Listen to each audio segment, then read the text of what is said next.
So good morning everyone. I welcome you all in the lecture series for gate surveying.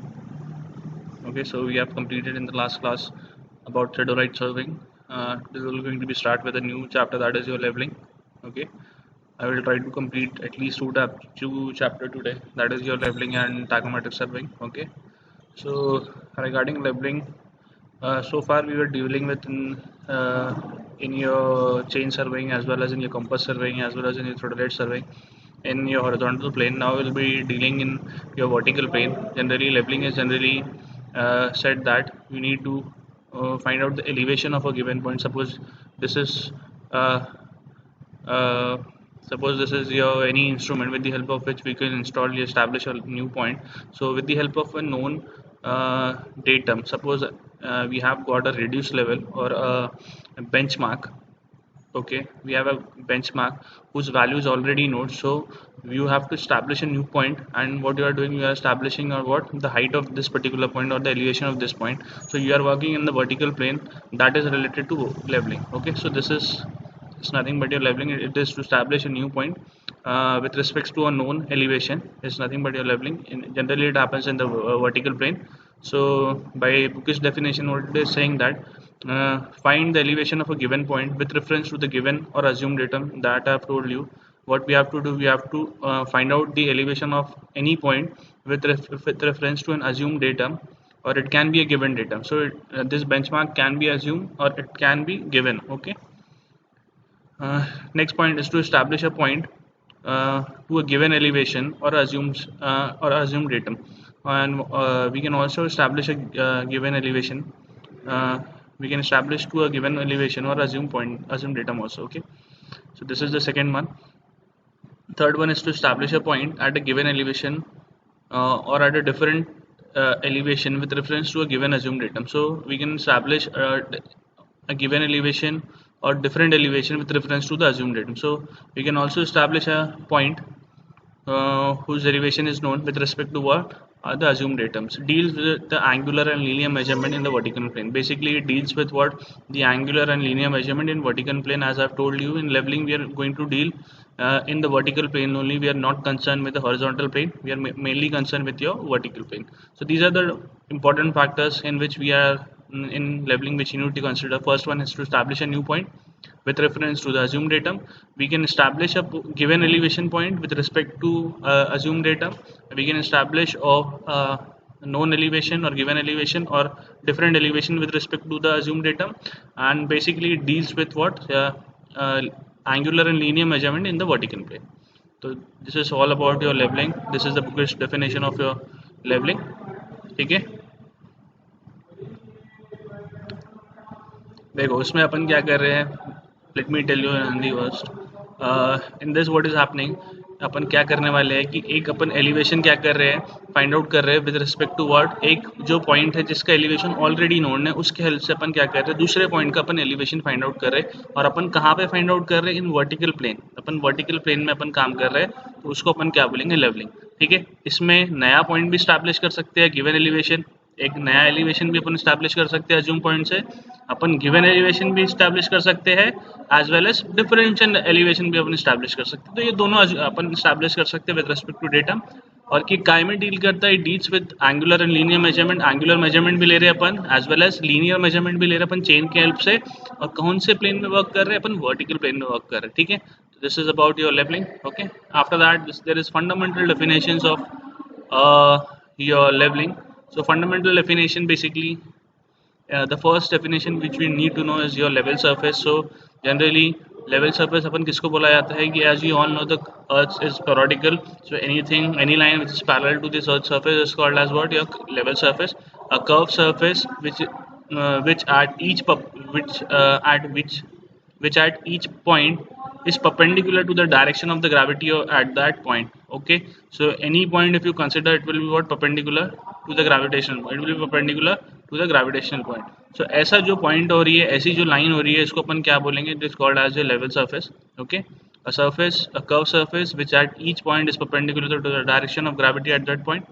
Okay, the surface of a still water is truly level surface generally एक still water का जो surface होता है उसको अपन consider करते हैं कि it is a level surface. Any surface parallel to the mean spheroidal surface of the earth is therefore a level surface. As I have told you कि अर्थ सरफेस को जो भी लाइन पैरेलल होंगी उसको अपन क्या बोलेंगे, it is called as your level surface. Okay, this is about your level surface. Then there is your level line normal to the plumb line at all points. तो अपन क्या बोल रहे हैं, अगर कोई भी लाइन है, ठीक है, उसको अगर अपन क्या कर रहे हैं, नॉर्मल हो रही है वो किसको, प्लम लाइन की. ठीक है, प्लम लाइन की नॉर्मल हो रही है मतलब क्या, ये अगर आपका प्लम बॉब लाइन है इससे वो क्या हो रही है, परपेंडिकुलर हो रही है परफेक्टली, तो then it is called as your level line. Okay, this is level surface, this is level line. Okay, horizontal plane tangential to the level surface. Okay, what will be your horizontal surface. अगर ये आपका level surface है तो इसके अगर टैंजेंशियली कोई point अगर line cut कर रही है तो उसको अपन क्या बोलेंगे, it is called as your horizontal surface or your horizontal plane. Okay, tangential to the level surface, horizontal line the straight line tangential to the level at a point. So अगर यहाँ पे अपन कोई क्या, ये plane हो गया, अगर इसको अगर अपन कोई भी लाइन ज्वाइन करेंगे तो उसको अपन क्या बोलेंगे, horizontal line. Okay, vertical line किसको बोल रहे हैं, line normal to the level line. अगर कोई लाइन अपन क्या कर रहे हैं, ये जो लेवल सरफेस की लाइन है इसको अपन नॉर्मल ड्रॉ कर रहे हैं तो इसको अपन क्या बोलेंगे, it is called as your vertical line. Okay, datum any surface to which elevation is referred. अगर डेटम अपन किसको बोल रहे हैं, any point whose elevation is already known is considered to be a datum. Because कोई भी चीज़ start करने के लिए अपने को कोई रेफरेंस पॉइंट चाहिए, तो वो जो रेफरेंस पॉइंट है जिसका एलिवेशन ऑलरेडी गिवन है उसको अपन क्या बोलेंगे, उसको अपन डेटम बोलेंगे. ठीक है, उसके बाद में next point elevation, vertical distance above और below the arbitrary assumed level surface और datum is called as your elevation. So this is your elevation. Elevation अपन किसको बोल रहे हैं, अगर कोई भी अज्यूम लाइन है, ठीक है, उसके अबाव अगर अपन कोई मेजरमेंट ले रहे हैं या फिर बिलो कोई मेजरमेंट ले रहे हैं तो उसको अपन क्या बोलेंगे, आपका लेवल. ठीक है, it is called as level. अगर it is above the known elevation then it is positive. Okay, it will be what, addition of your assumed datum. Suppose ये अगर 100 है, ठीक है, इसके ऊपर का आ रहा है तो अपन क्या करेंगे, उसमें एडिशन आएगा, 101 होगा या 102 होगा, 103 होगा. अगर वैसे ही इसके नीचे आ रहा है तो मतलब क्या होगा, 100 में से वो माइनस होगा, 100 -1, 100 -2, 100 -3. ठीक है, डिपेंडिंग कि आपके अज्यूम डेटम के ऊपर में आ रहा है कि नीचे में आ रहा है, उसके अकॉर्डिंग उसको आपको क्या करना है, प्लस या माइनस करना पड़ेगा. ठीक है, this is about your elevation.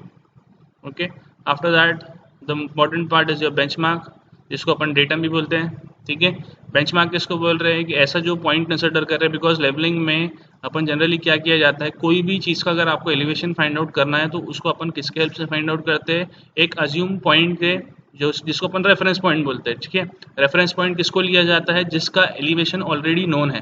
तो ऐसा जो पॉइंट है जिसका एलिवेशन अपने को ऑलरेडी नोन है उसको अपन क्या बोलेंगे, बेंचमार्क. अब बेंचमार्क में भी बहुत सारी कैटेगरी है. ठीक है, बेंचमार्क में होता है परमानेंट बेंचमार्क होता है, आपका टेम्पररी बेंचमार्क होता है, जीटीएस बेंचमार्क होता है.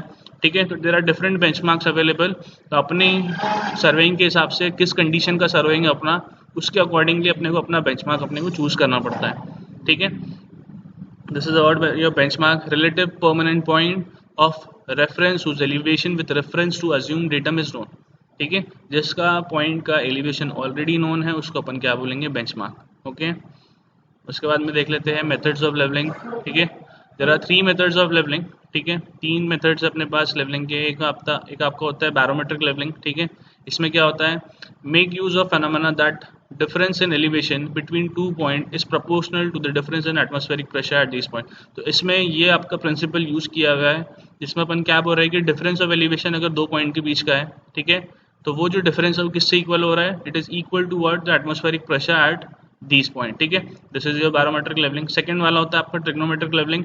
इसमें क्या कहते हैं अपन, in this method in a modified form called of stadia leveling. This method is commonly used in mapping. So generally ये trigonometric leveling जो है कहाँ पे यूज़ किया जाता है, मैपिंग करने के काम में यूज़ किया जाता है.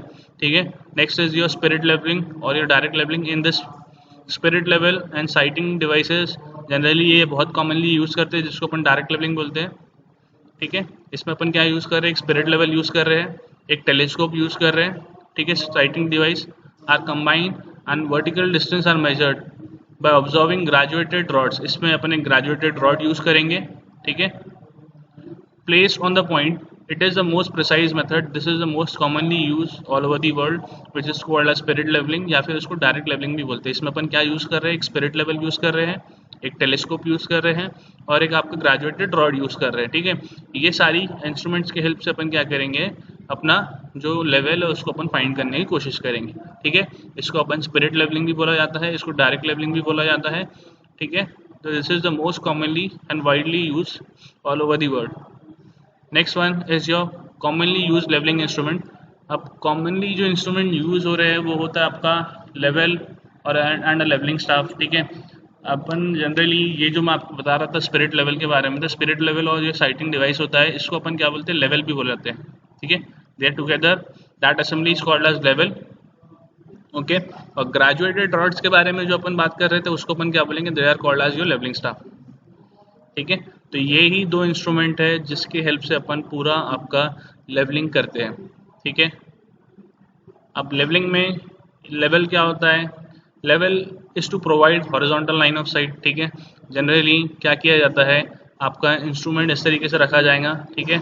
और आप कोशिश क्या करोगे, आपकी जो लाइन ऑफ साइट है वो कैसी होना चाहिए, परफेक्टली हॉरिजॉन्टल होना चाहिए। उसको हॉरिजॉन्टल करने के लिए आपके पास स्पिरिट लेवल है, आपको आपका जो टेलीस्कोप है उसके नीचे में फुट स्क्रूज होते हैं, उसको अपने को क्या करना पड़ता है, एडजस्ट करना पड़ता है। अनलेस एंड अनटिल जो line of site is horizontal, तब तक अपन क्या करते हैं, रीडिंग्स नहीं लेते, because line of site perfectly horizontal रहेंगी तभी आपकी जो रीडिंग्स है वो एक्यूरेट आएंगी, ठीक है। तो ये आपको क्या कर रहा है, टेलीस्कोप आपको लेवल जो है आपको क्या प्रोवाइड कर रहा है, एक लाइन ऑफ साइट प्रोवाइड कर रहा है, हॉरिजॉन्टल लाइन ऑफ साइट, ठीक है। इट कंसिस्ट ऑफ 4 पार्ट, जिसमें 4 पार्ट्स हैं। टेलीस्कोप इज प्रोवाइडेड, टेलीस्कोप क्यों प्रोवाइड किया है, क्योंकि ऑब्जेक्ट्स हो सकता है कि ज़्यादा डिस्टेंस पे हो, उसकी विजिबिलिटी क्लियर होना चाहिए, उसके लिए अपने को क्या दिया हुआ है, टेलीस्कोप प्रोवाइड किया हुआ है, ठीक है। वैसे ही लेवल ट्यूब प्रोवाइड किया हुआ है। लेवल ट्यूब क्यों प्रोवाइड कर रहे हैं, लेवल ट्यूब इसलिए प्रोवाइड किया हुआ है सो दैट आपको जो आपका इंस्ट्रूमेंट है उसको लाइन ऑफ साइट को परफेक्टली हॉरिजॉन्टल बनाना है, उस पर्पस के लिए अपने को क्या दिया हुआ है, आपके पास लेवल ट्यूब दिया हुआ है, ठीक है। उसके बाद में levelling head to bring the bubble in the centre of the head, ठीक है। आपको एक और चीज़ मैंने बताया था कि आपके टेलीस्कोप के नीचे फुट स्क्रूज होते हैं और वो फुट स्क्रूज को एडजस्ट करके आपका जो लेवल ट्यूब है उसको परफेक्टली सेंटर में लेके आया जाता है, ठीक है। उसके बाद में a tripod to support the instrument. Generally क्या किया जाता है कि आपका जो इंस्ट्रूमेंट है उसको अपन क्या करते हैं, ट्राइपॉड पर रखा जाता है, बिकॉज लाइन ऑफ साइट आपको क्या चाहिए, परफेक्टली हॉरिजॉन्टल चाहिए। अगर वो परफेक्टली हॉरिजॉन्टल नहीं है तो क्या होगा, आपका जो रीडिंग्स है उसमें प्रॉब्लम आने की चांसेस है। तो ये 4 पार्ट हैं जो आपके लेवल के हैं, वो बहुत ही इंपॉर्टेंट है। पहला पार्ट है टेलीस्कोप, जिससे अपन क्या कर रहे हैं, कोई भी ऑब्जेक्ट है उसको अपने को साइट करना है और वो ज़्यादा दूरी पे है तो उसी के लिए अपने को टेलीस्कोप प्रोवाइड किया गया है, बिकॉज टेलीस्कोप की हेल्प से अपन ज़्यादा दूर तक देख सकते हैं, ठीक है। और ऑब्जेक्ट को क्लियरली अपन विजिबल कर सकते हैं, ठीक है। उसके बाद लेवल ट्यूब प्रोवाइड किया जाता है। मैंने आपको बताया कि इंस्ट्रूमेंट की जो लाइन ऑफ साइट है वो परफेक्टली हॉरिजॉन्टल होना चाहिए, उसको चेक करने के लिए अपने पास क्या है, लेवल ट्यूब है कि आपका लाइन ऑफ साइट जो हॉरिजॉन्टल है कि नहीं। लाइन ऑफ साइट हॉरिजॉन्टल करने के लिए अपने को क्या प्रोवाइड किया गया, लेवलिंग हेड प्रोवाइड किया गया, जिसमें आपके फुट स्क्रूज होते हैं, उसको अपने को टर्न करना पड़ता है। जब तक वो परफेक्टली आपका स्पिरिट लेवल सेंटर में नहीं आता है तब तक उसको एडजस्ट करना पड़ता है, ठीक है। उसके बाद में tripod, generally line of site जो आपको चाहिए वो परफेक्टली क्या करना चाहिए, हॉरिजॉन्टल होना चाहिए। हॉरिजॉन्टल होने के लिए क्या होना चाहिए, आप उसको अगर हाथ में लेके यूज़ करोगे तो ऑब्वियसली आपका जो human hand that is not stable every time, so वो कहीं ना कहीं आपका जो लाइन ऑफ साइट है वो आपका डिफ्लेक्ट होगा। तो उसको अवॉइड करने के लिए एक ट्राइपॉड स्टैंड प्रोवाइड किया गया है, ठीक है। तो ये 4 पार्ट्स है आपके इंस्ट्रूमेंट के। Now the chief type of level generally जो मार्केट्स में अवेलेबल है वो कौन से टाइप के अवेलेबल है। सबसे पहला आपका डंपी लेवल जो कॉमनली यूज़ किया जाता है, ठीक है। Then there Y level, okay. Then is your reversible level, then is your tilted level. तो ये 4 चीज़ें हैं जो मार्केट में मोस्टली यूज़ की जाती है, ठीक है। तो अपन डिस्कस करेंगे सारे इंस्ट्रूमेंट्स के बारे में एक एक करके। सबसे पहला आता है dumpy level. The name originated from the fact that formerly this level was equipped with inverting eyepiece and hence was shorter than the Y level of the same magnifying power, ठीक है। इसका नाम जनरली क्या करा गया था, नाम dumpy level originate इसलिए किया गया था, इसमें जो आपको रीडिंग्स दिखती है वो क्या दिखती है, उल्टी दिखती है, इन्वर्टेड, ठीक है।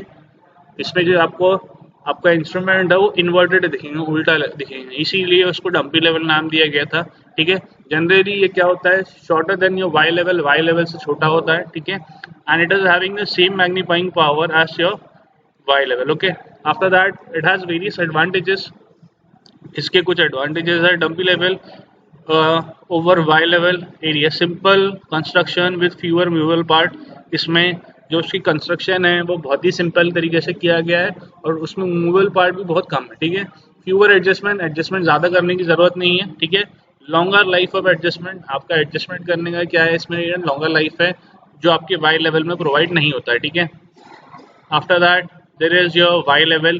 ठीक है, the essential difference between the dumpy level and the Y level or the I level is that the former case the telescope is fixed with the spindle, while in the Y level telescope is carried out in a two vertical Y support. Generally क्या होता है आपके Y level में क्या होता है, ऐसा एक Y टाइप का सपोर्ट होता है और इंस्ट्रूमेंट इसके ऊपर में आपका टेलीस्कोप जो होता है अटैच होता है. ठीक है, अब क्या कर सकते हो आप, इसमें क्या होता है कि वाई लेवल में आप ये जो टेलीस्कोप है इसको अपन क्या कर सकते हैं, इससे डिटैच कर सकते हैं और उसको अगर अपने को इस तरफ की रीडिंग लेना है तो अपन क्या करेंगे, उसको इस तरफ लगाएंगे.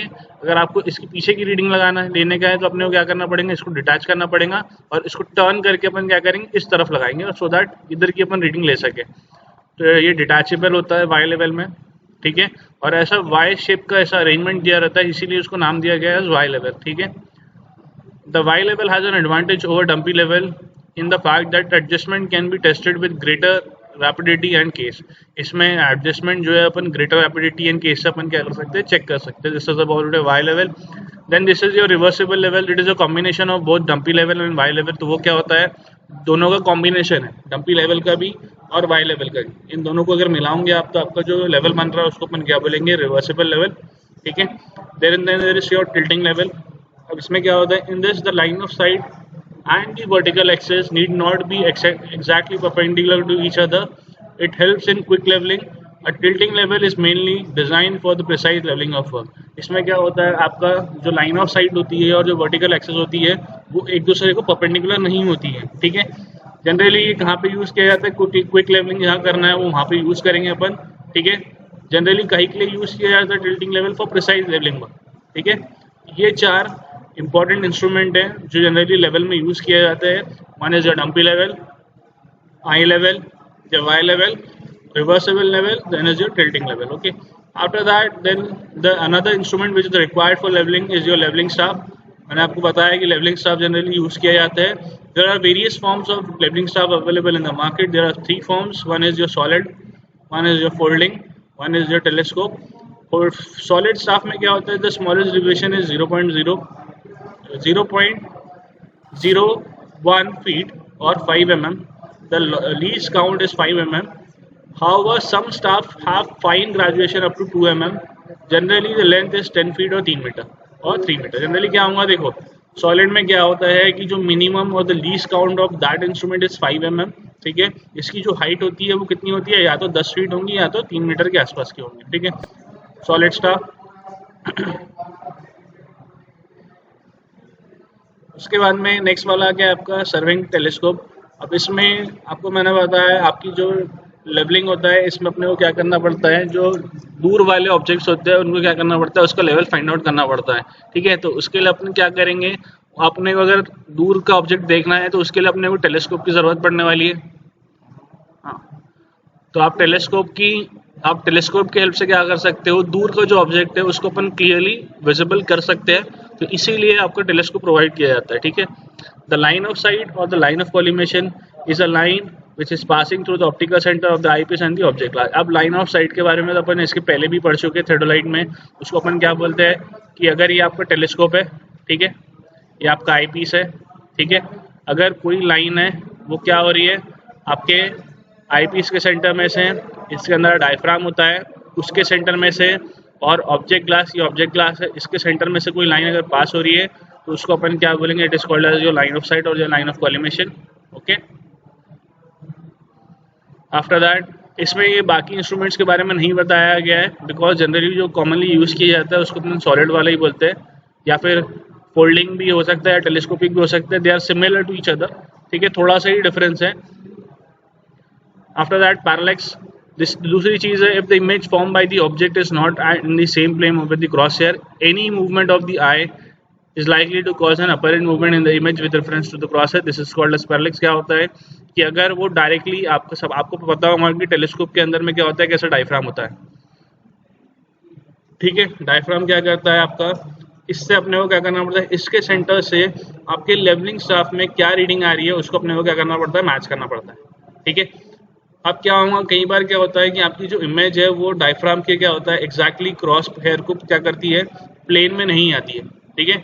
तो उसको अपने को क्या करना पड़ता है, अगर अपन ने थोड़ा इधर उधर भी देखे तो उसका जो मूवमेंट है वो इमेज का होते रहता है। तो ऐसी जो प्रॉब्लम आ रही है उसको अपन क्या बोलते हैं, this is called as your parallax.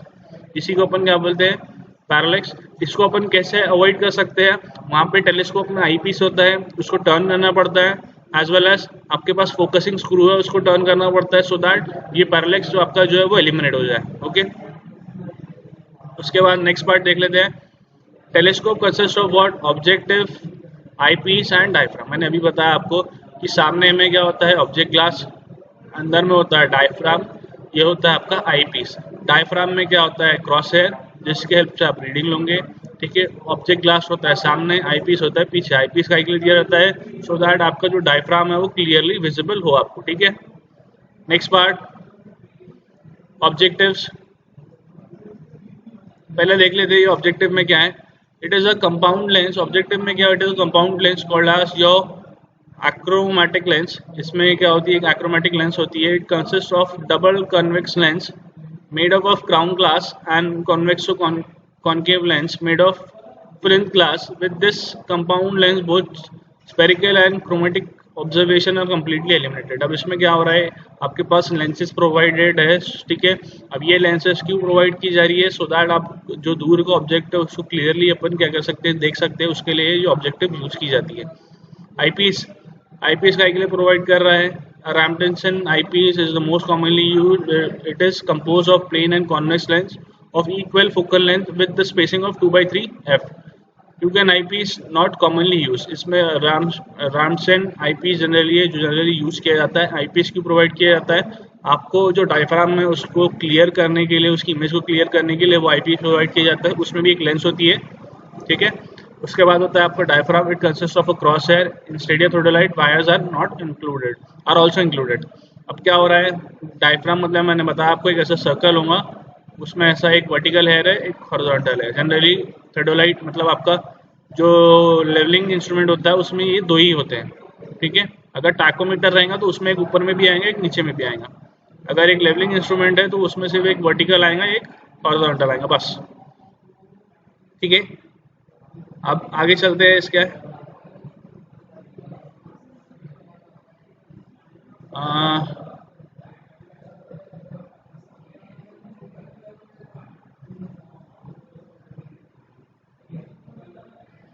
Optical defects of signals single lens देख लेते हैं। इसमें क्या दिया हुआ है, abbreviation is a diffraction of the rays of light. ये सब मेरे ख्याल से इतना इंपॉर्टेंट पार्ट नहीं है। इसके बाद next important part is your important terms and levelling. This is very important, ठीक है। ये बहुत ही ज़्यादा इंपॉर्टेंट चीज़ें हैं, ठीक है। अब इसमें अपने को क्या करना है, इसकी थिकनेस थोड़ी सी कम कर लेता हूँ, ये बहुत ज़्यादा बड़ा आ रहा है।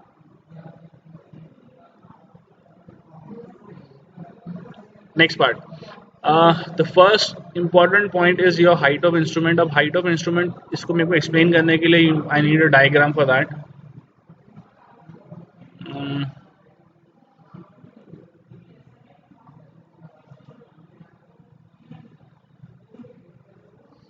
सी over here, height of instrument अपन क्या बोल रहे हैं, is the elevation of plane of sight with reference to the assumed datum line. Suppose ये आपका एक इंस्ट्रूमेंट है, डंपी लेवल आपने सपोज इंस्टॉल किया, ठीक है। इंस्टॉल करने के बाद में आपने क्या किया, आपने लाइन ऑफ साइट को परफेक्टली हॉरिजॉन्टल कर लिया, ठीक है। तो ये जो आपका हाइट है ग्राउंड लेवल से लेके ये जो आपका लाइन ऑफ कॉलिमेशन का हाइट है, इसको अपन क्या बोलेंगे, that is called as the height of instrument. इसको अपन क्या बोलेंगे, height of instrument, okay. Next part is your back sighting. Back sighting is very important. Back sighting अपन किसको बोलेंगे, जब भी आपने इंस्ट्रूमेंट को फिक्स किया, आपको पता है कि जब आप लेवलिंग कर रहे हो तो हो सकता है आपको 1 किलोमीटर का लेवलिंग करना हो सकता है आपको 2 किलोमीटर का लेवलिंग करना हो, तो वहाँ पे पॉसिबल नहीं है कि आप एक ही जगह से सारी रीडिंग ले लो। तो आपको इंस्ट्रूमेंट को कई बार क्या करना पड़ेगा, शिफ्ट करना पड़ेगा, ठीक है। तो जैसे ही आपने सपोज इंस्ट्रूमेंट को क्या किया, फर्स्ट टाइम आपने फिक्स किया, फर्स्ट टाइम फिक्स करने के बाद सपोज आपने एक पहली रीडिंग जो ली उसको अपन क्या बोलेंगे, that reading is called as back sighting, sight taken on a known elevation. और अपन इसको ऐसा भी बोला जा सकता है कि सपोज आपको ऑलरेडी मैंने बताया कि आपका लेवलिंग वाला जो काम है उसको पहले क्या किया जाता है, it is taken with reference to an assume datum और अ नोन पॉइंट, तो जिसको अपन क्या बोलते हैं, बेंचमार्क। तो हमेशा पहली रीडिंग कहाँ पे ली जाती है, ऐसे पॉइंट पे ली जाती है जिसका एलिवेशन ऑलरेडी नोन हो। तो सपोज आपने पहली रीडिंग कहाँ पे ली, बेंचमार्क पे ली, तो अपन ऐसा भी बोल सकते हैं कि जब भी इंस्ट्रूमेंट आपने इंस्टॉल किया और पहली रीडिंग ली कहाँ पे ली, आपके बेंचमार्क पे ली, तो वो जो रीडिंग आएंगी आपकी उसको अपन क्या बोलेंगे, it is called as back sight. ठीक है, उसको अपन क्या बोल रहे हैं, बैक साइड। ठीक है, अब पहली रीडिंग हो गई, आपने क्या करा, दूसरी रीडिंग लिया उसी पॉइंट से, तो उसको अपन क्या बोलेंगे, वो वाली रीडिंग हो गई आपकी फोर साइड। या फिर उसको अपन क्या बोलेंगे, लास्ट रीडिंग ऑल्सो। सपोज आपको दो ही रीडिंग लेना है, आपने क्या किया, ये पहली रीडिंग लिया, ये आपकी लास्ट रीडिंग हो गई, तो लास्ट रीडिंग जो रहेंगी उसको अपन क्या बोलेंगे, फोर साइड। अगर इसके बीच में अगर अपन एक और ले लेते हैं, आपने क्या किया, इसको लेने के पहले अपन ने आपने क्या किया, ये वाली रीडिंग लिया, तो अपन इसको क्या बोलेंगे, it is called as intermediate sight. यहाँ पे एक चीज मेंशन नहीं है, हाँ ये इंटरमीडिएट स्टेशन दिया हुआ है। फर्स्ट वाली रीडिंग हमेशा कायम आएंगी बैक साइड, बीच में कोई रीडिंग आ रही है तो इसको अपन क्या बोलेंगे, इंटरमीडिएट साइड, और इसी पॉइंट से जो लास्ट रीडिंग रहेंगी उसको अपन बोलेंगे फोर साइड। इसके बाद जब इंस्ट्रूमेंट आप शिफ्ट करोगे, इंस्ट्रूमेंट आपने शिफ्ट किया, अगेन फिर से आप पहली रीडिंग ले रहे हो, तो उसको अपन क्या बोलेंगे, it is called as back side.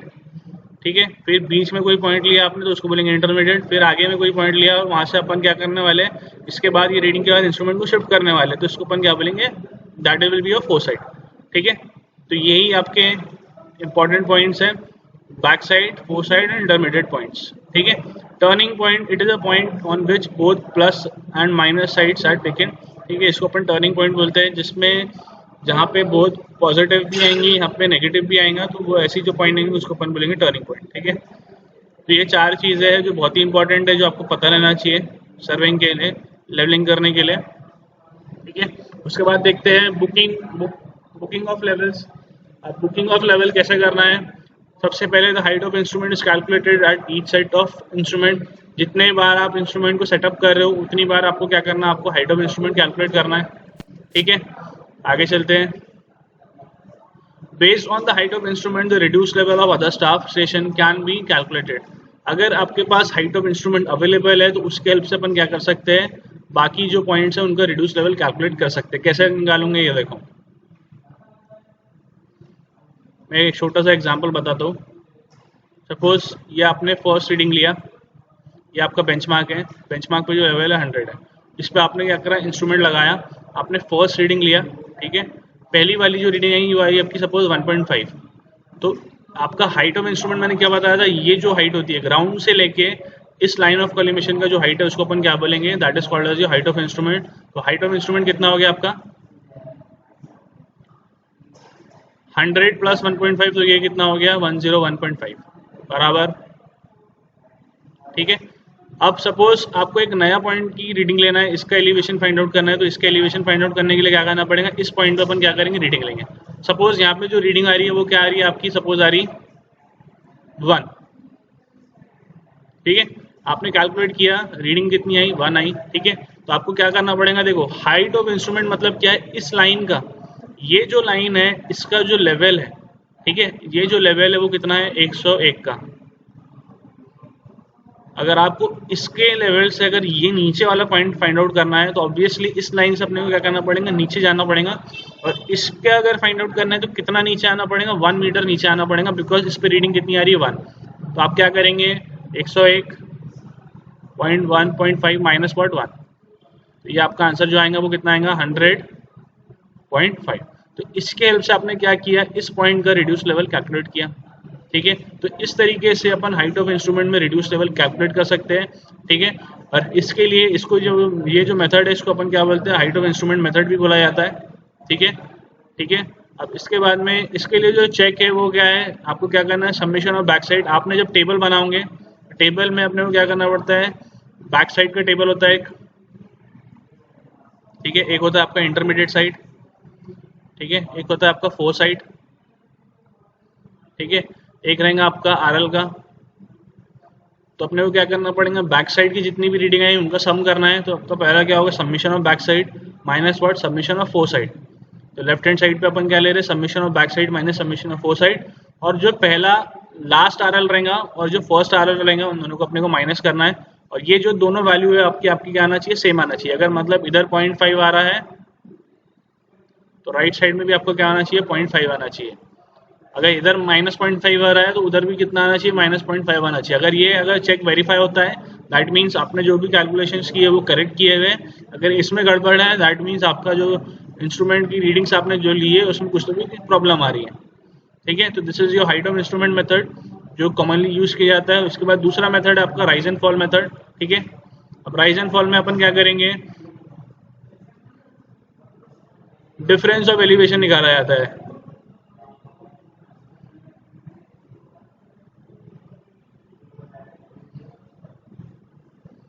अब राइज एंड फॉल कैसे एक्सप्लेन करेंगे, आपको एक डायग्राम में उसके लिए बताया। तो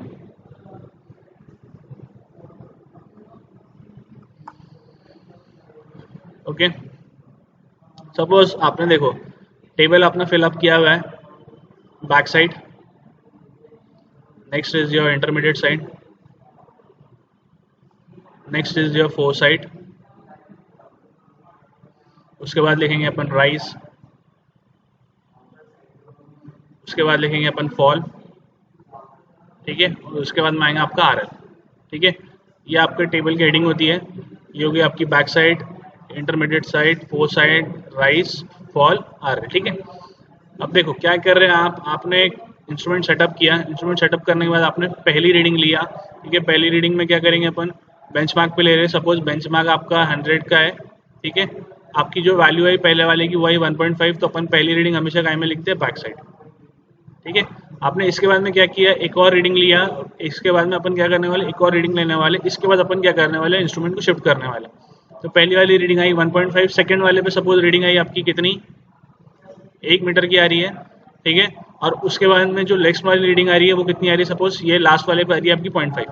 तो आपने ये लास्ट वाली रीडिंग यहाँ पे लिखेंगे 0.5, बिकॉज ये अपनी लास्ट रीडिंग है इस पॉइंट से, तो अपन काय में लिखेंगे उसको 0.5 में। ठीक है, अपने को क्या करना पड़ेगा, पहला वाला जो कॉलम है राइज ऑन फॉल का उसको छोड़ देने का, ब्लैंक कर देने का। अब सेकंड वाले में क्या करेंगे अपन, दो कंसेक्यूटिव रीडिंग के बीच में क्या डिफरेंस आ रहा है वो अपने को कैलकुलेट करना पड़ता है। अब देखो दो कंसेक्यूटिव रीडिंग कौन सी हो गई, पहली होगी आपकी 1.5, सेकंड होगी आपकी 1। तो इन दोनों का अपन क्या निकालेंगे, डिफरेंस। अगर डिफरेंस पॉजिटिव आ रहा है तो उसको अपन काय में लिखेंगे, राइज में। अगर डिफरेंस नेगेटिव आ रहा है तो उसको अपन काय में लिखेंगे, फॉल में। तो 1.5 - 1 करेंगे तो आपका आंसर आता है 0.5। उसको काय में लिखेंगे, बिकॉज पॉजिटिव आ रहा है तो उसको अपन लिखेंगे 0.5। ठीक है, सिमिलरली बिकॉज पॉजिटिव आ रहा है इसलिए अपन ने 0.5 में लिखे 1 - 0.5। अब देखो ये कंसेक्यूटिव रीडिंग के बाद में दूसरी रीडिंग कौन सी होगी, 1 और 0.5। तो इन दोनों के बीच का डिफरेंस कितना है, 1 और 0.5 का, वो भी कितना हो रहा है, 0.5। तो उसको काय में लिखेंगे अपन, यहाँ पे। ठीक है, तो अल्टीमेटली अपने को जब रिड्यूस लेवल कैलकुलेट करना है तो आपको क्या करना पड़ता है, ये राइज एंड फॉल देखना पड़ता है। तो क्या करेंगे आप, 100 बिकॉज राइज में आ रहा है तो इसको अपन क्या करेंगे, ऐड। तो सेकेंड वाले का आरएल जो आ जाएगा वो कितना आ जाएगा, 100.5। ठीक है, सिमिलरली जो आपका नेक्स्ट वाला पॉइंट आ रहा है वो कितना आ रहा है, 100। तो इसी में 100.5 में ऐड करेंगे तो वो हो जाएगा 101। तो इस तरीके से आपका rise and fall method use किया जाता है। इसमें जो चेक है इसमें क्या करना पड़ेगा आपको, पहला वाला चेक सेम ही है, बैक साइड और फोर साइड वाला। लास्ट आरएल फर्स्ट आरएल भी है, इसमें एक चीज एक्स्ट्रा ऐड करना पड़ेगा, rise and fall, summation of rise minus what, summation of fall. इन सबको अपन कैलकुलेट करेंगे तो ये जो वैल्यूज आना चाहिए ये सेम आना चाहिए, ये तीनों भी वैल्यूज। अगर ये तीनों भी वैल्यू सेम आ रही है दैट मीन्स आपका जो कैलकुलेशन है वो करेक्ट है। अगर वो नहीं आ रही है दैट मीन्स आपकी कैलकुलेशन में कुछ तो भी गड़बड़ है। ठीक है, इसके बाद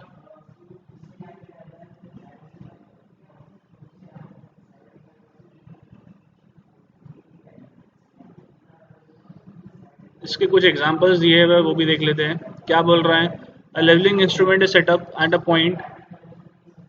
एक लेवलिंग इंस्ट्रूमेंट को सेटअप किया है पॉइंट पे and back sight is taken on a benchmark on the top of the roof.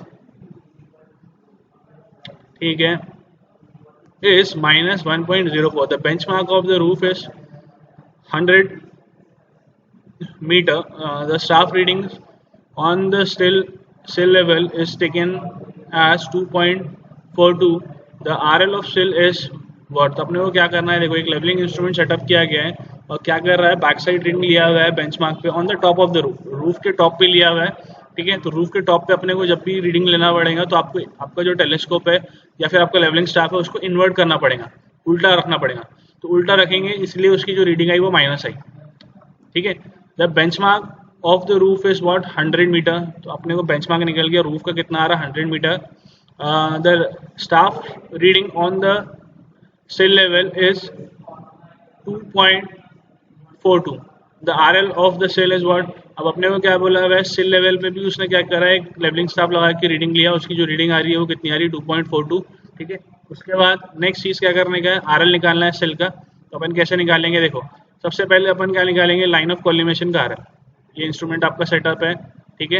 Instrument setup होने के बाद में क्या करेंगे, आपने रूफ है आपका सपोज यहाँ पर है, ठीक है, 100 मीटर अपने को नोन है, तो यहाँ से अपन क्या कर रहे हैं, रूफ का लेवल निकाल रहे हैं। तो रूफ पे जो रीडिंग आ रही थी वो कितनी आ रही थी, सपोज यहाँ पे आपका कहीं रूफ आ रहा होगा, तो आपका रूफ पे जो रीडिंग आई, सपोज कितनी रीडिंग आई, 1.5 की रीडिंग आई, कितनी आई 1.04 की रीडिंग आई, सॉरी, ठीक है। तो आपको क्या करना पड़ेगा, बिकॉज आपका जो बेंचमार्क है वो ऊपर है और जो आपका इंस्ट्रूमेंट है वो नीचे में है, तो आपको क्या करना पड़ेगा, आपकी जो रीडिंग है उसको माइनस करना पड़ेगा, ठीक है। तो 100 माइनस 1.04, ये माइनस मैंने इसलिए बताया था कि बिकॉज जब भी आप रूफ पे ले रहे हो तो आपको क्या करना पड़ेगा, आपका जो इंस्ट्रूमेंट है लेवलिंग स्टाफ उसको उल्टा रखना पड़ेगा, इसलिए वो माइनस लिया जाता है। तो 100 माइनस 1.4 कितनी आ गई, 98.96, ठीक है। अगेन 98.96, अब आपका जो सिल लेवल है वो जनरली क्या होगा, रूफ लेवल के नीचे ही आएगा, ठीक है। तो अपने को जो भी रीडिंग आएगी उसमें से क्या करना पड़ेगा, सिल लेवल की जो रीडिंग है उसको माइनस करना पड़ेगा। 98.96 माइनस 2.42, तो ये आपका आंसर आ रहा है 96.54, इसलिए करेक्ट आंसर है आपका 96.54। बिकॉज ये लेवल्स इंपॉर्टेंट है, जब भी आप रूफ निकाल रहे हो तो रूफ हमेशा सिल के ऊपर आएगा, ठीक है, सिल हमेशा नीचे आएगा। तो RL ऑफ, अगर अपने लाइन ऑफ कॉलिमेशन का RL निकाले, ठीक है, जो सिल लेवल पे है, जो रूफ लेवल पे वो कितना आ रहा है 98.96, तो आपका सिल लेवल क्या होगा, उसके नीचे ही आने वाला है, ठीक है। Next is your word missing data problem. अब इसमें क्या बोला है कि मिसिंग डेटा है x1 and x2 represent from the table given below. Station दिया हुआ है, ठीक है, स्टेशन पे बेंचमार्क, पहली रीडिंग बेंचमार्क पे ली हुई है, बैक साइड रीडिंग दिया हुआ है 1.175, ठीक है। उसका जो हाइट ऑफ इंस्ट्रूमेंट है वो अपने को पता नहीं है, लेकिन बेंचमार्क का RL अपने को नोन है 100 का। उसके बाद सेकंड स्टेशन लिया हुआ है डायरेक्टली 4 साइड, ठीक है, और उसका भी अपने को RL दिया हुआ है, वो कितना आ रहा है 98.975। तो अपने को क्या करना है, कैलकुलेट करना है सबसे पहले हाइट ऑफ इंस्ट्रूमेंट। तो हाइट ऑफ इंस्ट्रूमेंट कैसे निकालते हैं, मैंने आपको बताया था कि जो भी आपकी रीडिंग रहेंगी रिड्यूस लेवल की, तो रिड्यूस लेवल में आप क्या करेंगे, बैक साइड को ऐड कर लो, तो आपको क्या निकल जाएगा हाइट ऑफ इंस्ट्रूमेंट। तो 100 प्लस 1.175, तो कितना हो जाएगा 101.175, 101.175, ये आ गया आपका हाइट ऑफ इंस्ट्रूमेंट पहला वाला। ये देखो ये दोनों में से कोई एक है, ये आगे वाला भी आप चेक कर लेते हैं। अब हाइट ऑफ इंस्ट्रूमेंट अगर अपने पास नोन है तो उससे अपन क्या कर सकते हैं, कोई जो भी आपकी रीडिंग रहेंगी उसको क्या करो, माइनस कर लो। तो माइनस करने के बाद में क्या आने वाला है, आपका नया रिड्यूस लेवल, ठीक है। तो अपने पास सेकेंड वाली रीडिंग के लिए क्या होगा, 101.175 माइनस x, बिकॉज ये अपने को नोन नहीं है, x2 लिया हुआ है, और उसका जो रिड्यूस लेवल आ रहा है वो कितना आ रहा है 98.75, 98.975, ठीक है। तो अपन क्या करेंगे, अपने को माइनस x2 निकालना है, या फिर इसको क्या करो, x2 को इधर ले लो और 98 को इधर ले लो, तो आपका आंसर कितना आता है,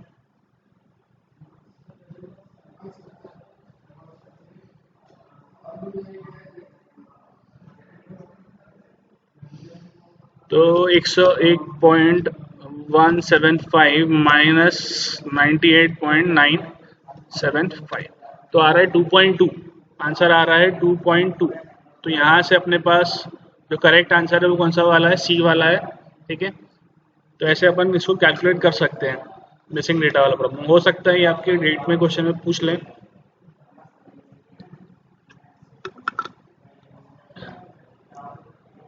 उसके बाद नेक्स्ट आगे बढ़ते हैं।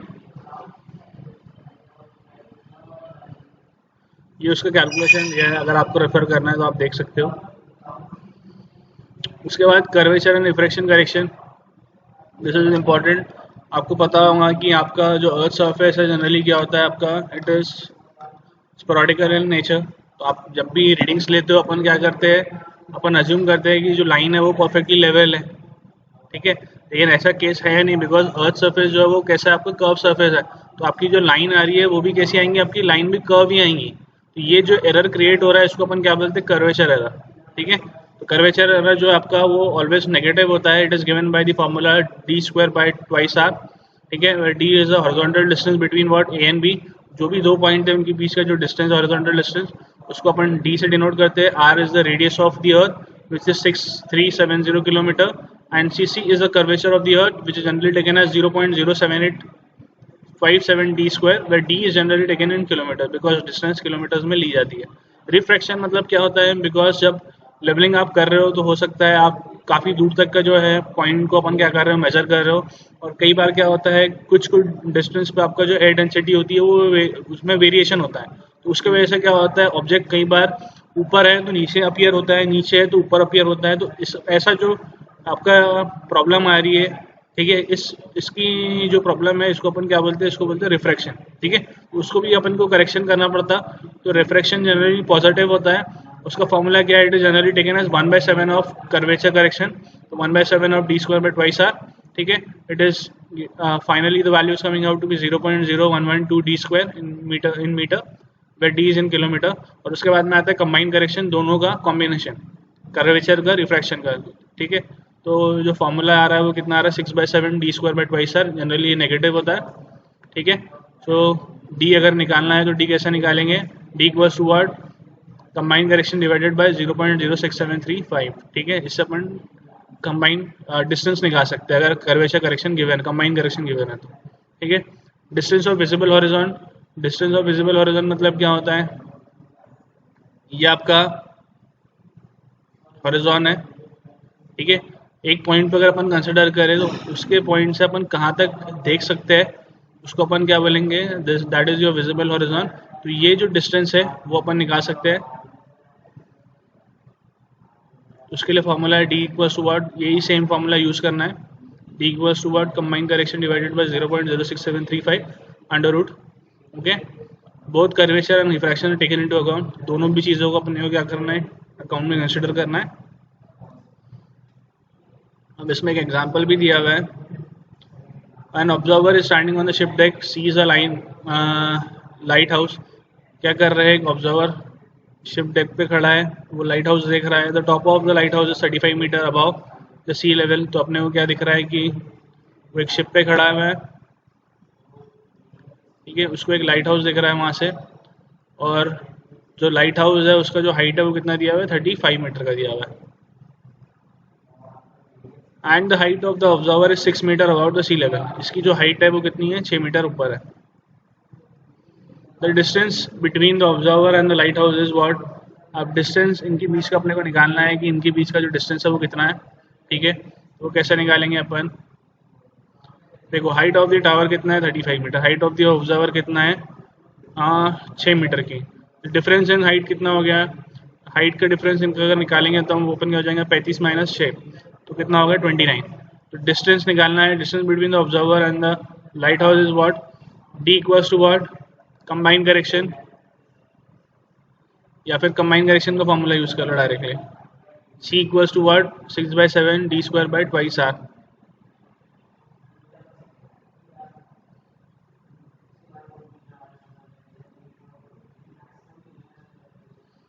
तो यहाँ पे देखो कर्वेचर करेक्शन आ रहा है अपना 29 का 6/7 0.0768 अपन यहाँ पे यूज़ कर लिए। तो डी जो आपका अननोन डी से अपन निकाल लिए, डिस्टेंस कितना आ रहा है 20.74, ठीक है। उसके बाद में आपका आता है next part, that is your differential levelling. Differential levelling में क्या होता है, it is a direct method in which difference in elevation of 2 point determine regardless of the horizontal position of the point with reference each other, this is known as a fly levelling. Differential levelling मतलब क्या होता है कि एक point से अपन ने क्या करे, अपन ने इंस्ट्रूमेंट को फिक्स किए, एक रीडिंग मेजर किया, दूसरी रीडिंग मेजर किया, इसके बाद इंस्ट्रूमेंट को शिफ्ट कर लिया। तो ये दो रीडिंग्स के बीच में ही किया जाता है, 1 पॉइंट और 2 पॉइंट के बीच में। इसके बाद अपन क्या करेंगे, इंस्ट्रूमेंट को शिफ्ट करेंगे, दूसरी पोजीशन पे लेके आएंगे। तो ये हो गया आपका डिफरेंशियल लेवलिंग, ठीक है। उसके बाद में आता है आपका रेसिप्रोकल लेवलिंग। रेसिप्रोकल लेवलिंग में क्या होता है कि आपका जो पॉइंट होता है, कई बार क्या होता है कि अगर आप लेवलिंग कर रहे हो, ठीक है, और लेवलिंग कर रहे हो दो पॉइंट के बीच में, अब उसमें क्या हो रहा है, एक पॉइंट सपोज यहाँ पे है, एक पॉइंट यहाँ पे है, और बीच में क्या हो रहा है, एक रिवर आ जा रही है, ठीक है। तो अपना लेवलिंग का एक रूल है कि लेवलिंग क्या होता है, लेवलिंग का रूल ये है कि हमेशा इंस्ट्रूमेंट को क्या करो, मिडवे बिटवीन 2 पॉइंट, दो पॉइंट के बीच में कर रहे हो तो हमेशा मिडवे बिटवीन 2 पॉइंट्स रखो, सो दैट जो भी एरर्स है, कोलिमेशन एरर है या फिर दूसरा रिफ्रैक्शन एरर, कंबाइन करेक्शन है, ये सारे एरर्स एलिमिनेट होना चाहिए। उसके लिए अपने को क्या करना चाहिए, दोनों पॉइंट के सेंटर में रखना चाहिए। लेकिन अगर वो रिवर आ जा रही है तो ऐसी सिचुएशन में अपन क्या कर सकते हैं, इंस्ट्रूमेंट को बीच में नहीं रख सकते। तो इसमें क्या किया जाता है, रेसिप्रोकल लेवलिंग चूज किया जाता है। रेसिप्रोकल लेवलिंग में अपन क्या करेंगे, एक बार इंस्ट्रूमेंट को आपके जो भी लेक है, जो भी रिवर है, उसके एक साइड में रखेंगे और यहाँ से ऑब्जर्वेशन लेंगे पॉइंट ए पे, पॉइंट बी पे, ठीक है। सिमिलरली दूसरी बार इंस्ट्रूमेंट को क्या करेंगे, यहाँ पे शिफ्ट करेंगे, अगेन रीडिंग लेंगे ए पे और बी पे। उसके बाद में जो भी रीडिंग आएंगी उसको चेक किया जाता है, और उससे क्या होता है, इससे भी कहा जाता है कि जितने भी एरर्स है वो एलिमिनेट हो जाते हैं। ऐसा जो मेथड है इसको अपन क्या बोलेंगे, रेसिप्रोकल लेवलिंग। ये उसका थ्योरेटिकल पार्ट गिवन है।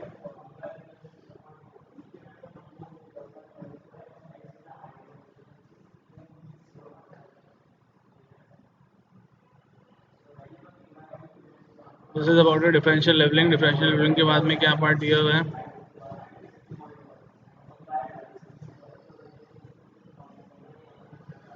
बेसिकली ये आपको फॉर्मूला यूज करना है। देखो क्या कर रहे हैं अपन, एक बार आपने ए पे रीडिंग लिया, एक बार बी पे रीडिंग लिया, फर्स्ट वाले पार्ट से। दूसरे बार ए पे रीडिंग लिया, दूसरे बार बी पे रीडिंग लिया, दोनों का अपने को क्या करना है, डिवाइड बाई 2। तो ये फॉर्मूला है रेसिप्रोकल लेवलिंग का। इससे रिलेटेड न्यूमेरिकल भी है, कई बार पूछता है टोटल एरर अगर अपने को निकालना है तो, ठीक है। तो एक प्रॉब्लम है वो भी देख लेते हैं।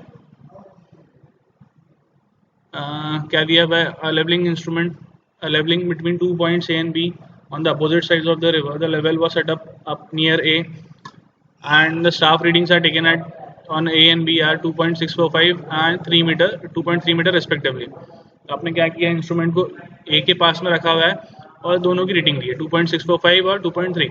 उसके बाद the level was then moved and set up near B, B के पास में रखा गया। फिर रीडिंग लिए ए पे और बी पे, जो आपका रीडिंग आ रहा है वो 1.085 और दूसरा आ रहा है 1.665, ठीक है। तो अपने को क्या करना है, ये होगी आपकी एच ए की रीडिंग। ए पे रखने के बाद कौन सी reading I, 2.645 and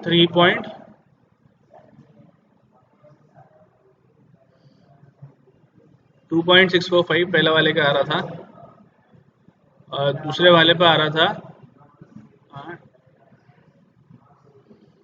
I think ये शायद गलत दिया हुआ है, या फिर हो सकता है कि यही वैल्यू इसकी भी हो। तो 3.230 अपन अज्यूम करके चलो इसको, ये गलत दिया हुआ है 3.230, ठीक है। एच ए पे दूसरे वाले पे रीडिंग आ रही है 1.085, नेक्स्ट वाले पे आ रही है 1.665। तो आपने क्या किया, पहले दोनों रीडिंग को माइनस किया, H A minus H B, ठीक है।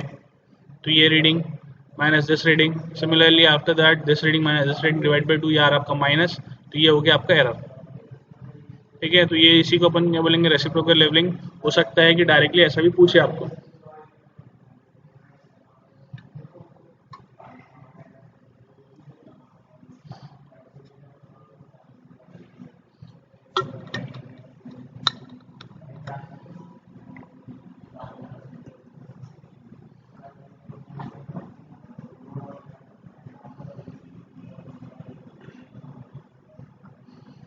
नेक्स्ट पार्ट है आपका sensitivity, angular value of one division of bubble. Generally sensitivity किसको बोलते हैं, अगर बबल एग्जैक्टली सेंटर पे नहीं आ रहा है तो उसको अपन क्या बोलेंगे, that area is considered to be sensitive area. उसमें सेंसिटिविटी अपन अज्यूम कर रहे हैं। Generally the linear value of one division is kept as 2 mm। More sensitivity of the bubble, more the division for a given change in the angle. तो ये अपना sensitivity आपके instrument में प्रेजेंट नहीं होना चाहिए, अदरवाइज आपकी जो रीडिंग है उसमें गड़बड़ होने के चांसेस है। sensitivity can be increased by what, increase in internal radius of the tube, ठीक है, increasing in the diameter of the tube, increasing in the length of the bubble, increasing in the roughness of the wall and decreasing in the viscosity of the liquid। तो ये सारी चीज़ों से अपन क्या कर सकते हैं, सेंसिटिविटी को इंक्रीज कर सकते हैं, ठीक है। फिर hypsometer Working of fifth meter is to find out the altitude of the station and on the fact that the temperature at which the water boils varies with the atmospheric pressure. ठीक है, ये उतना important नहीं है वैसे तो. ठीक है, इसके बाद अपन नेक्स्ट पार्ट पे चलेंगे. Now we'll start with the next topic, that is your curves. अब कर्व्स बहुत ही इंपॉर्टेंट पार्ट है सर्वेइंग का, बिकॉज सर्वेइंग में आपके लिए जनरली मैंने आपको बताया सर्वेइंग का कैलकुलेट किया जाता है, फॉर रोड सर्वेइंग किया जाता है, आपका रेलवे सर्विंग किया जाता है. तो ये सब चीज़ों में अपने को क्या करना पड़ता है, अलाइनमेंट आपके रोड्स के मेंटेन करना पड़ता है. कई बार अलाइनमेंट ऐसे होते हैं कि आपको उसको कर्व से ज्वाइन करना पड़ेगा. ठीक है, इसीलिए कर्व्स की जो भी स्टडीज़ है वो बहुत ही इंपॉर्टेंट है. ठीक है, curves are generally use to change the direction of what in generally highways and railway. It is generally use in highways and railways. ठीक है, अब there are various type of curves available. Simple curve होता है. ठीक है, simple curve मतलब क्या हो रहा है, एक ही रेडियस जो है कंटिन्यूसली मूव हो रहा है. सपोज ये आपका एक अलाइनमेंट है रोड का, ये एक आपका अलाइनमेंट है, कंटिन्यूसली एक सेम रेडियस अपन क्या कर रहे हैं, उस अलाइनमेंट को ज्वाइन करने के लिए ऐड कर दे रहे हैं, तो उसको अपन क्या बोलेंगे, simple curve. A simple curve connecting two straights. ठीक है, a curve designated by radius और द डिग्री ऑफ कर्व. ठीक है, अब इसमें डिग्री ऑफ कर्व क्या बोलते हैं, the angle subtended by the chord of a fixed length. In India, the chord of 20 meters is generally taken in to calculate the degree of curve. So 360 degree into equals to what, 2 pi r. So degree equals to what, 20 meter. Therefore r equals to what, 1 by 4 by d approx. So the degree of curve अगर अपने को calculate करने बोला है तो degree of curve of 180 metre radius अपन कैसे निकालेंगे. आंसर इज व्हाट, जो भी वैल्यू रहेंगी आपकी, तो जो भी ऐसे क्या है,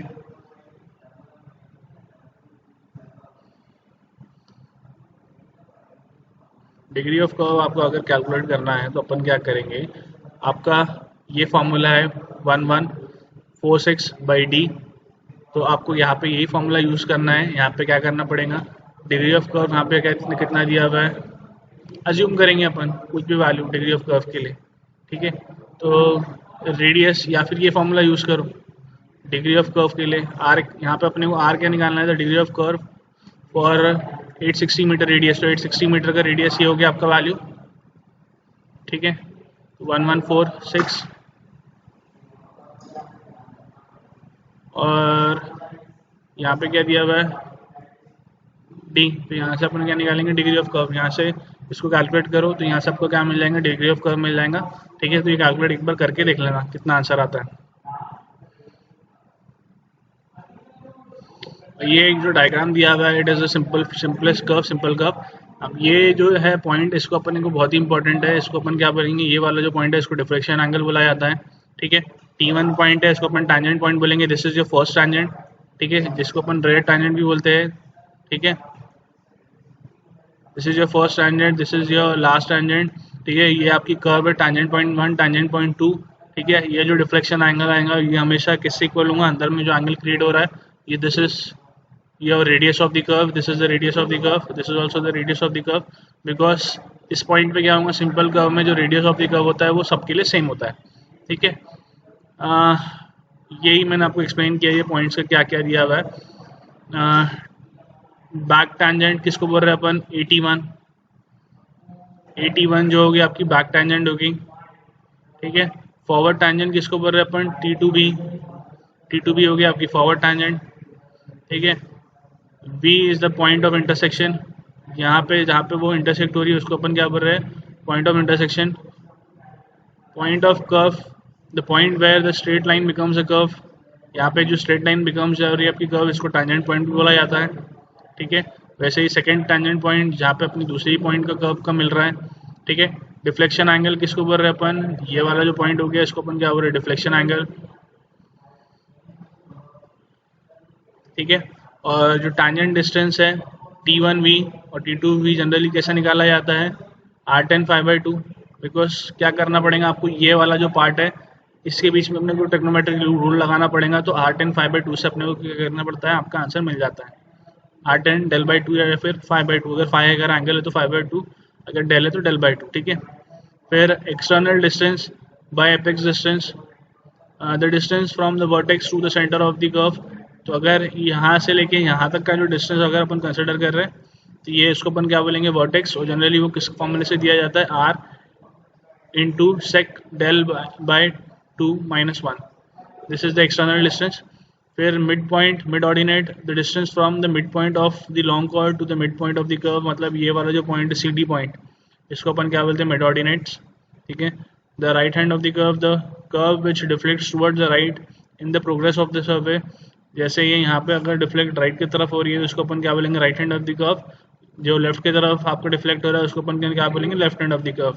the length of the long chord is generally given by the formula T1 T2, ये जो टोटल लेंथ है उसको फॉर्मूले से कैसे दिया जाता है, ट्वाइस आर साइन 5/2, ठीक है। तो ये सारे फॉर्मूलेज जो आपको याद रहना चाहिए, या फिर आप इसको ऑलरेडी ड्राइव भी कर सकते हो।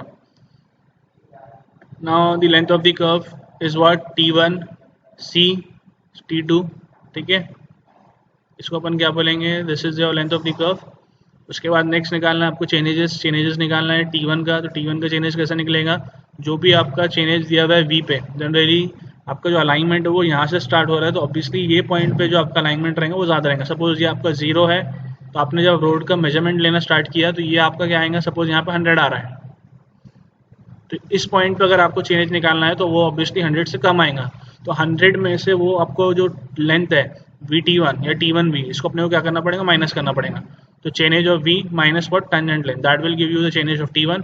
सिमिलरली आगे की तरफ जा रहे हो तो वो क्या करना पड़ेगा, 100 में प्लस करना पड़ेगा। तो 100 प्लस योर कौन सा आपकी लेंथ ऑफ द कर्व, या फिर उसको अपन क्या बोल सकते हैं, सेकंड टेंजेंट, या फिर ये वाला जो पॉइंट निकालना है इसको अपन क्या करेंगे, लेंथ ऑफ द कर्व, इसको ऐड करना पड़ेगा।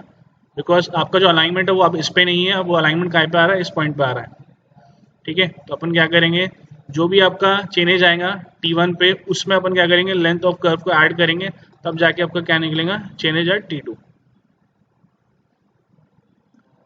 नेक्स्ट चलते हैं method of setting out curve. अपने पास 2-3 मेथड है, ठीक है। एक मेथड जो है जिसमें अपन क्या करते हैं, सिर्फ और सिर्फ चेन और टेप यूज़ की जाती है, ठीक है। उसके हेल्प से अपन क्या करेंगे, कर्व को सेट आउट कर रहे हैं। एक में क्या किया जाता है, इंस्ट्रूमेंट को यूज़ किया जाता है, ठीक है। तो फर्स्ट वाला जो मेथड है वो कौन सा, आपका लीनियर मेथड, ठीक है। उसमें अपन क्या कर रहे हैं, ऑफसेट्स और ऑर्डिनेट फ्रॉम लॉन्ग कॉर्ड, एक ये मेथड है जो जनरली यूज़ किया जाता है। ऑफसेट कैसे निकाला जाता है, ये फॉर्मूला यूज़ किया जाता है, वो equals to what, R minus √r² - L², ठीक है। This is the formula. और ये भी एक फार्मूला यूज़ किया जाता है O के लिए, √r² - x² - r - o, ठीक है। This will give you the ordinates और द ऑफसेट्स, ठीक है। ये आपको ऑफसेट्स देने वाले हैं और इसके हेल्प से अपन क्या करेंगे, कर्व को सेट आउट करेंगे। नेक्स्ट वाला आता है by successive bisection of arc. तो नेक्स्ट वाले मेथड में अपन क्या करने वाले हैं, यूजिंग वर्साइन कर्व। ये वर्साइन आपकी जो कर्व है उसको यूज़ किया जाता है और उसके हेल्प से निकालते हैं ऑफसेट फ्रॉम टैंजेंट। उसके लिए ये फॉर्मूला है √r² - L/2 the whole square, okay. ये तीसरा मेथड है। फोर्थ वाला मेथड आपका परपेंडिकुलर ऑफसेट, उसके लिए फॉर्मूला है OX = व्हाट, x² / 2r, ठीक है। तो ये 4 मेथड है और ये उसके फॉर्मूलेज अवेलेबल है, ठीक है। इसके हेल्प से अपन क्या करेंगे, ऑफसेट कैलकुलेट करेंगे और कर्व को अपनी सेट आउट करेंगे, ठीक है। कौन से 4 मेथड आ रहे हैं आपके, offsets and ordinate from long chord, by successive bisection of arc, next is your offset from tangent, next is your perpendicular offset. तो ये 4 मेथड है। एक और मेथड रह गया इसमें, by offset produce from chord method, जो जनरली यूज़ किया जाता है, ठीक है। जनरली इसमें क्या करेंगे, use only when theodolite is not available. ये मेथड कहाँ पे यूज़ करना है, मैंने अभी आपको बताया कि ये इंस्ट्रूमेंट जो मेथड्स है जनरली किसके हेल्प से किया जाता है, चेन और टेप के हेल्प से ही किया जाता है, ठीक है। इसमें भी आपको जो फाइनल फार्मूला डिराइव होकर आ रहा है वो कौन सा फार्मूला है, O1 अगर आपको निकालना है पहली ऑफसेट तो कैसे निकलेगा, C1² / 2r, वैसे ही O2 निकालना है C2² / 2r, ठीक है। और जितने नंबर्स निकालना है तो उसको अपन कैसे निकालेंगे, Cn × Cn - 1 + Cn / 2r। तो इसके हेल्प से अपन क्या करेंगे, ऑफसेट्स कैलकुलेट कर सकते हैं सारे, और वो ऑफसेट्स के हेल्प से अपन क्या करेंगे, अपनी जो कर्व्स है उसको सेट आउट कर सकते हैं, ठीक है। ये आपके कौन सा मेथड हो गया, लीनियर मेथड, जिसमें अपन सिर्फ चेन और टेप यूज़ कर रहे हैं। एक और मेथड है जिसको इंस्ट्रूमेंटल मेथड भी बोला जाता है, या फिर उसको रैंकाइंस मेथड बोलते हैं। इसमें अपन क्या कर रहे हैं, थियोडोलाइट यूज़ कर रहे हैं सो दैट आपकी जो कर्व है वो परफेक्टली सेट आउट हो, ठीक है। 1 थियोडोलाइट और चेन और tape are used in this method. Theodolite use करने वाले हैं tangential angles between any tangents of the curves on the long chord. इसमें अपन क्या करेंगे, एंगल्स फाइंड आउट करेंगे। तो एंगल के लिए अपने पास फॉर्मूला क्या है, 1718.9 C/r। This will give you the angle of the various offsets. Now the deflection angle for any chord is equal to the deflection for the previous chord plus the tangential angle for that chord. अपने को क्या करना है, पहला वाला point का अपन ने निकाला उसका एंगल, ठीक है, वो सपोज आया del1। सेकेंड वाला क्या रहेगा, प्रीवियस वाले का एंगल प्लस सेकेंड वाले का angle, that will give you your second angle. वैसे ही सिमिलरली थर्ड वाला निकालना है तो ये प्रीवियस वाले का एंगल प्लस उसका आएगा एंगल आया वो आपको ऐड करना पड़ेगा। इस तरीके से अपन क्या करते हैं, रैंकिनियस मेथड में यूज करते हैं, ठीक है। टू थेडोलाइट में क्या करेंगे अपन, दो थेडोलाइट यूज करेंगे, one for only angular measurements are use, no chain and tape is used when ground is not favourable for chaining. कहाँ पे यूज करना है, जब चेनिंग पॉसिबल नहीं है तो ऐसी सिचुएशन में अपन क्या करेंगे, टू थेडोलाइट मेथड यूज करेंगे, ठीक है। उसके बाद नेक्स्ट मेथड आपका जो नेक्स्ट कर्व है उसमें एक और मेथड दिया हुआ है टैकोमेट्रिक मेथड। जनरली इसमें क्या करेंगे अपन, टैकोमीटर यूज करेंगे, ठीक है। It is used with stadia theodolite, no linear measurements are taken on the ground. इसमें भी ये भी अपन कहाँ पे यूज कर रहे हैं, जहाँ पे आपका जो इंस्ट्रूमेंट है कौन सा यूज करने वाले हैं अपन, आपका जो नॉर्मल थेडोलाइट है वो नहीं यूज करेंगे, टैकोमीटर यूज करेंगे, एज वेल एज इसमें चेन और टेप को अपन अवॉइड कर रहे हैं, ठीक है। जहाँ पे मतलब लीनियर ऑब्जर्वेशन लेना पॉसिबल नहीं है, ऐसी जगह पे ये आपके मेथड यूज किए जाते हैं, two theodolite method and tacheometer method. उसके बाद में आता है आपका कंपाउंड कर्व। अगर दो कर्व जो अलग अलग रेडियस की है उनको ज्वाइन करके अपन बना रहे हो तो उसको अपन क्या बोलेंगे, कंपाउंड कर्व, ठीक है। इसमें क्या होंगी, दो कर्व रहेंगी और हो सकता है वो कर्व का जो रेडियस है वो सेम ना हो, तो उसको अपन कंपाउंड कर्व बोलेंगे। रिवर्स कर्व मतलब क्या होती है, which is turning in the opposite direction, एक ऊपर की तरफ जा रही है एक नीचे की तरफ जा रही है, ऐसी जो कर्व रहेंगी इसको अपन क्या बोलेंगे, this is your reverse curve.